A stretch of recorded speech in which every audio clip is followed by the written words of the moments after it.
ነበር። በእውነት ሰላም መልኳን ያጣችሁ በኔ ነው። የእውነት ሰላም እንደዚህ አልነበረ። በሞት ያጣው ወይዘሮ ሰላማዊት ፍሬንዶቹ የሆኑ ሰዎች መረጃውን ይሆናል እና ምናልባት በሳይንሱ ላያስኬድ ይችላል። ነገር ግን በመንፈሳዊ ካየ ነው ሶፎንያስ ዋሲሁን እንደታመመ በሴት አድርገውት ነበር። ተቆራርጦ ሁሉ ወጥቶ ነበር። በዛ ወቅትስ የተመለከትከው ነገር ምን ነበር? ይቅርታው የሚገባኝ አይደለም ግን የምር ይቅርታ ቤቱን ምናምን አናንቆ ማየት ልክ አይደለም።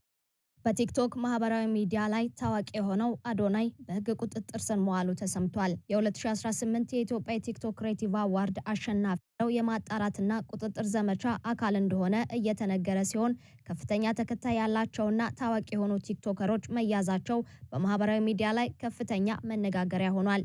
የፖሊስ እርምጃውን በወጣቱ ትውልድ በመልካም ስነ ምግባር ተቀርጾ ሀገርን የሚጠቅም ተግባር እንዳያከናውንና በተቃራኒው በትውልድ ሀገርን የሚያፈርስ እምነትና ባህልን የሚያጠፋ ተግባር ሲፈጽም የነበረው አዶናይ ነው ሲሉም ተከራክረዋል። ሰይጣን አያስፈልገንም ያሉት ደግሞ የአዶናይ መታሰር ተገቢና እስከ መጨረሻ ሲለብስም አልታየም። በቲክቶክ አዋርዱ ላይም ቢሆን የለበሰው ሙሉ የሆነ ሰዓት እንደው 24 ሰዓት ምን እንዳረኩ በህይወቴ አላስታውስም። በ8 ዓመት የጋዜጠኝነት ጄሪ አስፋውን አዲስ አልበም ጄሪ አስፋው እንጂ ህመም አይመስል እንዴት ያደርግ ነበር? አንዱን ጨብ እንግዲህ ወደ ሚዲያው ስትመጣ ያን የነበረው ነገር ቲቪዎች ብቻ ነበር ያለው አክሰስ።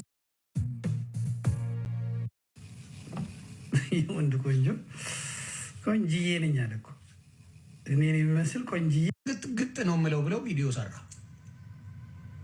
በእኔ መነጽር ቃሉ በጣም ተመችቶኛል። በጣም ነው የተመቸኝ። እንደውም አንተ አሁን መሰገጥ ነው ያልከው አለ መሰጋገጥ ነው። መሰገጥን እንደውም ትተህ መሰጋገጥ በዚህ ጊዜ የተካኑ ናቸው። የኤርትራን ህዝብ አንበረክካለኝ ተናገሪ ሲላቸው እግዚአብሔር ህወሓት ለትግራይ መንግስት የሚባል በጀት ማቆም እኮ እነሱ ከነሱ የሚመጣ ነገር የለም። ወደው እንደሚመጣ ተጠራጠሩ። ኤርትራውያን 2 ሚሊዮን ወደ 2.2 ዛሬ ስታቲስቲክስ እያየሁ ነበር። ከሰይፈ ጋር ወተት ሊገዛ ሱቅ አለ ግቢያቸው ውስጥ ወተት ሊገዛ ሲሄድ ገጨኸኝ ብሎ ተያያዙ። ከዛ መከበር እንጂ ቆይሽ የአዶናይ እግዚአብሔር ልቤ ውስጥ ያስቀመጠልኝ ቃል ብትኖር ሰግጥ የሚለው ቃል ነው። እኔም ከሱ ይልቅ ልጁ አሳዝናኛል። አዶናይ በሚል የሚሄድና የሚከት ጸያፍ ነገር ነው ሲሉ ተቹ። በሌላ በኩል ያሉት ደግሞ የተናገራቸው ርካሽ ባህልን ለመጫን የሚደረገውን ተግባር ለመከላከል የኢትዮጵያ ፌደራል ፖሊስ ጦይድማ ተሰራ ኩለና በዶክተር ንብል ኢንጂነር ንብል ሙዚቀኛ ንብል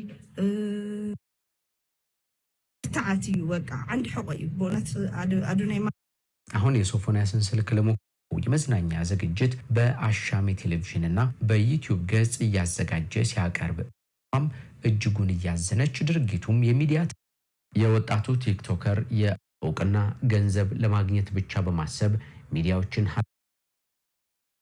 በቲክቶክ ማህበራዊ ሚዲያ ላይ ትልቅ ደስታ ነው። ሶፊ አዶናይ ጃኒና ናፒ ዛሬ ችሎት ቀርበው እናንተ በጣም ወገኞችና ለሀገራችሁ በጣም እንደተቆረቆራችሁ የሚሰማችሁ ሰዎች ናችሁ። ግን እንደነበጀቡና የሚዲያ ፕሮፓጋንዳው አንድ በዘመዶቹም በጓደኞቹም ቦታ ያልታወቁ ኃይሎች እኛም መግቢያተናል የምሪቱ ሰዎች ሆይ እንቁላል 15 ብር ተምሳሌትና የሥራ ዕድል ፈጣሪ ተደርጋ በብዙዎች ዘንድ ተወሰር ስለነበረ የመታሰሯ ዜና ከ3 ሳምንታት በፊት ይፋ ሲሆን ያልታወቁ ኃይሎች እኛም መግቢያተናል አንዱ ባህሪ የእግዚአብሔርን ዓላማ ሳይሆን የራስክን ዓላማ ነው የሚሰብክክ። የእግዚአብሔርን ፍላጎት ሳይሆን የራስክን ፍላጎት ነው የሚያስተምርክ። የእግዚአብሔርን ፍቃዶች ቸርች ውስጥ ቆሞ ተቀባይነት ያላቸው አገልጋዮች ጥያቄ ስላቀረቡ ያደረገው አለቅ።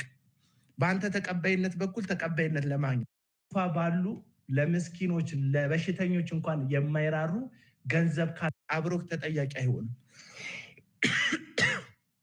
ለምሳሌ ጀራ አይነት ዶክተሮች፣ ፕሮፌሰሮች በዛሬ ቪዲዮ አዶናይ እና ጃኒ ቤተሰቦችና ሙሉ የኢትዮጵያ ሕዝብ እዚህ ውስጥ ነው። ጋይስ መበርታት ማለት ነው፣ ለዓላማ መቆም ማለት ነው። እንደሰማነው እንግዲህ በጣም በርካታ ሰዎች ሻተኔ ጄን ከዚህ ውስጥ አውጥቻለሁ፣ አይመለከተኝም። ከዚህ በኋላ እኔ ማውጣት አንዱ ባህሪ የእግዚአብሔርን ዓላማ በእኔ መናስብ ቃሉ በጣም ተመችቶኛል። በጣም ነው የተመቸኝ። እንደውም አንተ አሁን መሰገጥ ነው ያልኳለ፣ መሰጋገጥ ነው ያልኩት። አንተ ስም ብዙ ነገር እየመጣብኝ ነው ያለው፣ እኔ አላልኳ ማለት ነው።